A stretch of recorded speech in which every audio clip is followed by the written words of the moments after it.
Okay, I want to do one of the problems from your tutorials on stress and strain. So this is the stress and strain tutorial. And you'll notice on your formula sheet you're given these tables of the tensile and compressive properties of bones. So first of all, you're not going to need this column, the maximum strain. That's the percentage of stretch or compression before the thing breaks, but none of the questions are going to use that. Okay, you're going to use this value, the tensile strength and the compressive strength, only for the limiting case when it's going to break. So this is if it's going to break when pulled apart. Okay, so if the problem talks about breaking something by pulling it apart, those are the numbers that are important. And this is if it's going to break when compressed. So that's when it's squished. Okay, so those are the limiting values.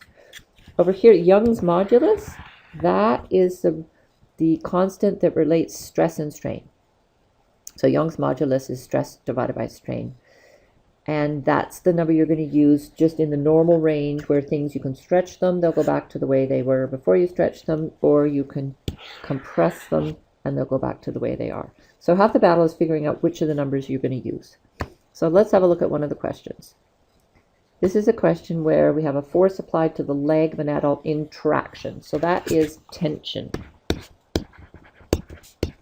And doesn't say anything about the leg breaking. And so what we want is Young's modulus for the femur. Well, it's a tibia, but it says it has the same elastic properties as a femur. So it's Young's modulus, and it's a human femur. And it's tension. So we go up here, and we go to the table that is tensile properties, and then we find the human femur, and the number we're looking for is right there, 1.6 times 10 to the 10. So y would be 1.6 times 10 to the 10, and you'll have a look at the units there. Units are pascals, same units as stress, pascals. Okay, so that's half the battle. Next we have the force. So we're told the force of tension, it's not very big, 76.6 newtons. And we're told the cross-sectional area, which is 3.3 centimeters squared. And you always have to convert that to meters squared. You can't work in centimeters squared. So you would multiply, remember meters squared is a small number, centimeters squared is a big number. So you're going to divide by 10,000. Because 1 square meter is 10,000 square centimeters. And so that works out to, well, you should do scientific notation. 3.3 times 10 to the minus 4 meters squared. You really should have your calculator in scientific notation for these. Now, force over area is stress. Remember, that's the same as pressure, but here we're going to call it stress. So, and it gets the fancy symbol sigma. This is stress.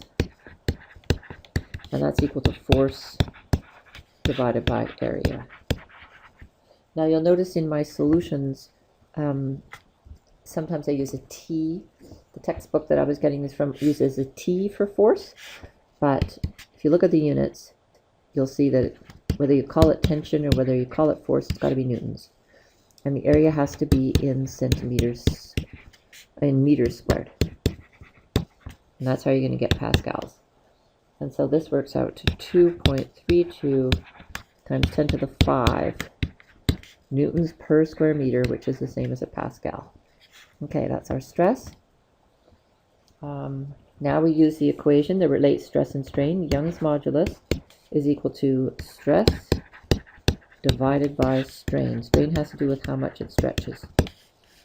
So this is sigma over epsilon. Strain is epsilon. And the unknown here is epsilon, so we solve that equation for epsilon. Multiply both sides by epsilon, divide by Young's modulus, and we get that the strain is equal to the stress divided by Young's modulus. And we have those numbers already. So it's 2.32 times 10 to the 5 pascals divided by 1.6 times 10 to the 10 pascals.